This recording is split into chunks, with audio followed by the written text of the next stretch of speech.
आज की इस वीडियो में 3D एनिमेशन की मदद से हम देखेंगे कि असल में इस 25 करोड़ रुपए की कीमत वाले व्हाइट हाउस के अंदर क्या क्या है, यानी कि what's inside the white house.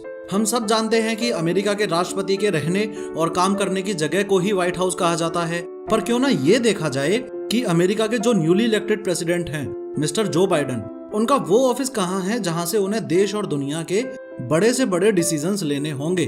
क्यों ना ये देखा जाए कि फॉर्मर प्रेसिडेंट मिस्टर ओबामा ने किस रूम में बैठ के अलकायदा के लीडर और दुनिया के जाने माने आतंकवादी ओसामा बिन लादेन को सन 2011 में निपटाने की प्लानिंग की थी और उसके निपटने के बाद किस जगह से उन्होंने देश को संबोधित किया था और ये बताया था कि अंत भला तो सब भला।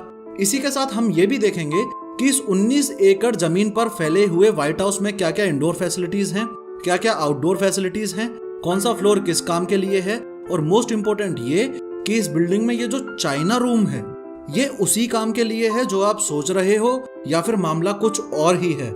इसलिए व्हाइट हाउस को अच्छे से समझने के लिए इस वीडियो को हम टोटल 5 पार्ट्स में डिवाइड करेंगे। West wing, residence, east wing, outdoor facilities और व्हाइट हाउस सीक्रेट्स। ये जो लास्ट पार्ट है ये पूरी वीडियो का मोस्ट इंपोर्टेंट और एक्साइटिंग पार्ट है। वीडियो के अंत में और इस 5th पार्ट में हम ये देखेंगे कि व्हाइट हाउस के सीक्रेट बंकर्स कहां कहां हैं और उनको जोड़ने वाली सीक्रेट टनल्स कहां कहां से जाती हैं। व्हाइट हाउस के इतने हिस्से को वेस्ट विंग बोला जाता है और ये पूरी की पूरी विंग सिर्फ और सिर्फ कामकाज के लिए है। इसमें टोटल 3 फ्लोर्स हैं और ग्राउंड फ्लोर के लिए एंट्रेंस यहां से है, लेकिन ये मेन एंट्रेंस नहीं है। इस वेस्ट विंग की मेन एंट्रेंस है इस जगह से जो कि फर्स्ट फ्लोर पे है।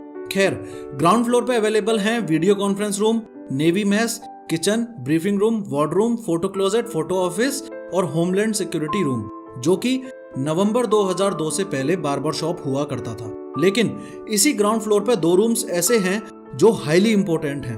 पहला है ये सिचुएशन रूम, जहां से अमेरिकन प्रेसिडेंट पूरी अमेरिकन डिफेंस फोर्सेस को कंट्रोल कर सकते हैं, और ये वो रूम भी है जहां पे फॉर्मर प्रेसिडेंट मिस्टर ओबामा ने ओसामा बिन लादेन की डेथ प्लान की थी। और दूसरा है ये secret service room. US secret service वो ही हैं जो प्रेसिडेंट को गार्ड करते हैं और बाकी क्रिमिनल इन्वेस्टिगेशन भी करते हैं, और ये उन्हीं का रूम है। अब बढ़ते हैं उस फ्लोर की ओर जो कि इस व्हाइट हाउस का मोस्ट इंपोर्टेंट फ्लोर है, यानी कि वेस्ट विंग का फर्स्ट फ्लोर। इसमें एंट्री लेते ही सबसे पहले लॉबी के राइट साइड में है नेशनल सिक्योरिटी एडवाइजर का ऑफिस और लेफ्ट साइड में है प्रेस सेक्रेटरी का ऑफिस। इसके अलावा नेशनल सिक्योरिटी एडवाइजर के सटा हुआ है वाइस प्रेसिडेंट का ऑफिस। अगर आप में से किसी को ना पता हो तो बता दूं कि जो बाइडन, जो कि अभी यूएस प्रेसिडेंट के रूप में चयनित किए गए हैं, वो फॉर्मर प्रेसिडेंट मिस्टर ओबामा के टाइम पे वाइस प्रेसिडेंट थे और इसी ऑफिस में बैठा करते थे। अगर कोई भी बड़ा मुद्दा हुआ करेगा जो कि न्यू प्रेसिडेंट मिस्टर जो बाइडन को डिफरेंट फील्ड के एक्सपर्ट्स के साथ डिस्कस करना पड़ेगा, तो वो काम हुआ करेगा इन 2 रूम्स में। पहला है ये कैबिनेट रूम और दूसरा है ये रूजवेल्ट रूम। लास्ट टाइम जब Indian prime minister Narendra Modi ने व्हाइट हाउस विजिट किया था तो ट्रंप चाचा के साथ सभी इंपॉर्टेंट मीटिंग्स इसी कैबिनेट रूम में हुई थी। दोनों ही रूम्स में एक बात गौर करने वाली है कि यूएस प्रेसिडेंट की चेयर बाकी चेयर्स के कंपैरिजन में थोड़ी सी बड़ी है ताकि इजीली आइडेंटिफाइबल हो। नेक्स्ट है इस पूरे व्हाइट हाउस का मोस्ट इंपोर्टेंट ऑफिस और वो है ये ओवल ऑफिस, यानी कि अमेरिकन प्रेसिडेंट का मेन ऑफिस।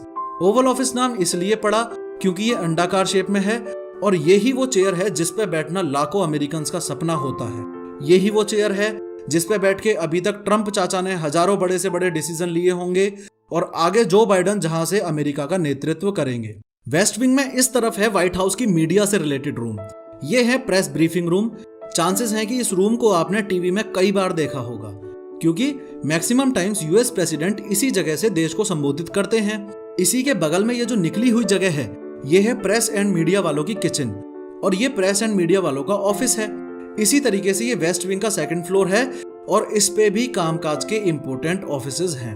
व्हाइट हाउस के इस हिस्से को रेसिडेंस बोला जाता है और खास बात ये है कि ये पाम रूम और वेस्ट कॉलोनेड इस वेस्ट विंग को और इस रेसिडेंस को आपस में जोड़ते हैं।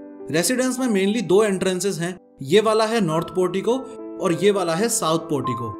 रेसिडेंस में टोटल 4 फ्लोर्स हैं और एक बेसमेंट भी है। व्हाइट हाउस और उसमें रहने वाले लोगों की मेंटेनेंस का काम मेनली इस बेसमेंट में ही होता है। उसके बाद अगर ग्राउंड फ्लोर की बात करें तो कारपेंटर शॉप और फ्लावर शॉप के बीच में इधर खेलने के लिए छोटी सी बॉलिंग एली है। बेसमेंट हॉल से आगे बढ़ेंगे तो इधर किचन है। प्रेसिडेंट की सुरक्षा के लिए इधर सीक्रेट सर्विस वालों का रूम है और प्रेसिडेंट की सेहत का ख्याल रखने के लिए डॉक्टर्स ऑफिस हैं। इन सभी बाथरूमों के अलावा इधर लाइब्रेरी है और जस्ट नॉर्थ हॉल के साइड में क्यूरेटर्स ऑफिस है। क्योंकि व्हाइट हाउस एक म्यूजियम है, इसलिए व्हाइट हाउस के इतिहास का लेखा जोखा रखने वाला व्यक्ति इस क्यूरेटर्स ऑफिस में बैठता है। जब भी कोई कंट्री लीडर और फॉरेन एम्बेसडर व्हाइट हाउस में इनवाइट किए जाते हैं तो उनकी गाड़ी इधर रुकती है और वो सबसे पहले एंट्री इस डिप्लोमेटिक रिसेप्शन रूम में ही लेते हैं। अगर साफ साफ शब्दों में कहूं तो अमेरिका में जो गुड लुकिंग डिशेज यानी कि शानदार दिखने वाले बर्तन होते हैं उन्हें चाइना डिशेज भी कहा जाता है। तो ये चाइना रूम वो चाइना रूम नहीं है जो आप सोच रहे थे, बल्कि इस रूम में यूएस प्रेसिडेंट और उनके गेस्ट्स के ग्रैंड डिनर्स के लिए एक से एक शानदार बर्तनों का कलेक्शन है। अगर फर्स्ट फ्लोर की ओर बढ़ें तो इस फ्लोर को कहा जाता है स्टेट फ्लोर, क्योंकि यहाँ पे स्टेट के फॉर्मल रिसेप्शंस और मीटिंग्स वगैरह होती हैं, जिसके लिए इस फ्लोर पे ये रेड रूम, ब्लू रूम और ग्रीन रूम बनवाए गए हैं। स्टेट ऑफिशियल्स के साथ डिनर के लिए ये स्टेट डाइनिंग रूम है और ये ईस्ट रूम वो ही रूम है जहां खड़े होकर फॉर्मर प्रेसिडेंट मिस्टर ओबामा ने ओसामा बिन लादेन की डेथ की न्यूज पूरे वर्ल्ड को दी थी। अब अगर बात करें कि यूएस प्रेसिडेंट और उनकी फैमिली डिनर कहां करती है तो वो ये जगह है, यानी कि फैमिली डाइनिंग रूम, जो कि पेंट्री से जस्ट सटा हुआ है। अगर बढ़े सेकंड फ्लोर की ओर तो व्हाइट हाउस का ये फ्लोर फैमिली फ्लोर या फैमिली रेसिडेंस के नाम से जाना जाता है। इस फ्लोर पे काफी ज्यादा नंबर्स में बेडरूम्स हैं, लेकिन ऐसा एक्सपेक्टेड है कि मिस्टर प्रेसिडेंट का बेडरूम ये है जो मास्टर बेडरूम के नाम से जाना जाता है। इसके लेफ्ट साइड में इधर ड्रेसिंग रूम और राइट साइड में इधर लिविंग रूम भी है। इसके अलावा रेसिडेंस का ये जो थर्ड फ्लोर है ये यूएस प्रेसिडेंट और उनकी फैमिली के लिए एंटरटेनमेंट की जगह है। यहाँ पे जिम है, डाइट किचन है, गेम रूम है और इसके अलावा काफी सारे ऑफिसेज और बेडरूम्स भी हैं। जो एक्साइटेड चीज है वो है ये सोलेरियम, जिसे सन रूम भी कहा जाता है। इसके साइड में ये जो जगह है इसे प्रोमेनेड बोलते हैं और यहाँ पे खड़े होकर first family can spend some quality time together. White House के इस हिस्से को ईस्ट विंग बोला जाता है और ये ईस्ट विंग ईस्ट कॉलोनेड के माध्यम से रेसिडेंस से जुड़ा हुआ है। लेकिन ये ध्यान रखो कि रेसिडेंस से निकलते ही सबसे पहले विजिटर्स फोयर आता है। विजिटर्स फोयर क्या है ये जानने से पहले इस बात का ध्यान रखो कि टेक्निकली देखा जाए तो सितंबर 1961 के बाद से व्हाइट हाउस एक म्यूजियम है, यानी कि आप यहाँ पे विजिटर बन के जा सकते हो और व्हाइट हाउस का टूर कर सकते हो। हर हफ्ते व्हाइट हाउस में 5000 से ज्यादा लोग टूर करने आते हैं और वो यहीं से एंटर करते हैं, क्योंकि जो रेसिडेंस का मेन एंट्रेंस है वो ऑफिशियल एंड डिप्लोमेटिक एंट्रेंस है और हर किसी के लिए ओपन नहीं है। इस कॉरिडोर के साइड में यहाँ पे फैमिली थिएटर है। खैर, व्हाइट हाउस का ये जो ईस्ट विंग है ये mainly family gatherings, functions, concerts और सोशल इवेंट्स के लिए है। East wing mainly first lady और उनके स्टाफ के लिए होता है। कई लोग ऐसा सोचते हैं कि यूएस प्रेसिडेंट की वाइफ को फर्स्ट लेडी बोला जाता है, लेकिन ऑफिशियली देखा जाए तो व्हाइट हाउस की हॉस्टेस को फर्स्ट लेडी बोला जाता है। इसका मतलब ये हुआ कि अगर प्रेसिडेंट की वाइफ है तो वो फर्स्ट लेडी कहलाएगी और अगर नहीं है तो कोई और फीमेल ऑफिशियली फर्स्ट लेडी की जगह पे नियुक्त की जाएगी। व्हाइट हाउस की हॉस्टेस का मतलब है ऐसी महिला जो व्हाइट हाउस में आने के लिए गेस्ट को इनविटेशन दे और उनकी केयर करे, उनसे बातचीत करे एक्सेट्रा। खैर, इनविटेशन से याद आया, ईस्ट विंग के सेकंड फ्लोर पे ये जो फर्स्ट लेडी का ऑफिस है उसके अपोजिट कॉर्नर पे यहाँ पे कैलीग्राफी ऑफिस है। यहाँ पे व्हाइट हाउस के गेस्ट को इनविटेशन देने के लिए कार्ड्स तैयार किए जाते हैं।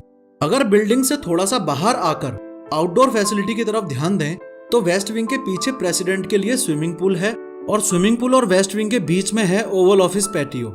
यहाँ यूएस प्रेसिडेंट बैठ सकते हैं और स्टाफ के साथ कैजुअल मीटिंग्स और लंच एक्सेट्रा कर सकते हैं। थोड़ा सा और आगे चल के इधर बास्केटबॉल कोर्ट है और टेनिस कोर्ट भी है। अगर बात करें व्हाइट हाउस के सीक्रेट बंकर्स और अंडरग्राउंड टनल्स की तो सबसे पहले ये याद रखो कि किसी भी प्रकार की इमरजेंसी सिचुएशन में मिस्टर प्रेसिडेंट को PEOC में लाया जाता है। PEOC का मतलब है प्रेसिडेंशियल इमरजेंसी ऑपरेशन सेंटर। ये ईस्ट विंग के नीचे बना हुआ एक सीक्रेट अंडरग्राउंड बंकर है जहां पर सारी इलेक्ट्रॉनिक फैसिलिटीज अवेलेबल हैं ताकि मिस्टर प्रेसिडेंट इजीली कमांड कर सकें। 31 मई 2020 को जब अमेरिका में ब्लैक लिव्स मैटर का प्रोटेस्ट चल रहा था उस वक्त former president mister Donald Trump को इसी अंडरग्राउंड बंकर में लाया गया था। अब समझने वाली बात यह है कि ये PEOC ही सारी अंडरग्राउंड टनल्स का जंक्शन है, यानी कि अगर मिस्टर प्रेसिडेंट को इमरजेंसी सिचुएशन में व्हाइट हाउस छोड़ के बाहर निकलना है तो उनके पास मेनली दो ऑप्शंस हैं। पहला ऑप्शन ये है कि वो PEOC से टनल के द्वारा ट्रेजरी बिल्डिंग में चले जाएं। ट्रेजरी बिल्डिंग और कुछ नहीं बल्कि वो ही बिल्डिंग है जिसमें यूएस गवर्नमेंट के सारे फाइनेंशियल कामकाज होते हैं। अगर आपने कभी $10 की करेंसी देखी होगी तो ये नोटिस किया होगा कि उसके बैक साइड पे ट्रेजरी बिल्डिंग की ही इमेज है। अब डॉलर्स की बात चल ही गई है तो आपको बता दूं कि ये 3D एनिमेटेड वीडियोस काफी एक्सपेंसिव और टाइम टेकिंग होती हैं। आज तक ये चैनल जिंदा है तो सिर्फ आप लोगों की सपोर्ट से, और इसकी ग्रोथ के लिए हाईली इंपॉर्टेंट है कि आप डोनेशन करो। इस वीडियो के डिस्क्रिप्शन और पिन्ड कमेंट्स में दी गई लिंक्स को यूज करके आप इजीली डोनेट कर सकते हो, काफी सारे पर्क्स भी पा सकते हो और जल्दी से जल्दी नेक्स्ट वीडियो बनाने में मेरी हेल्प भी कर सकते हो। खैर, मिस्टर प्रेसिडेंट के पास व्हाइट हाउस को छोड़ के जाने का दूसरा ऑप्शन ये है कि वो PEOC से एक दूसरी अंडरग्राउंड टनल में मूव करें, जो कि साउथ लॉन में पहुंचा देगी और फिर वहां से मरीन वन हेलीकॉप्टर में बैठ के फुर्र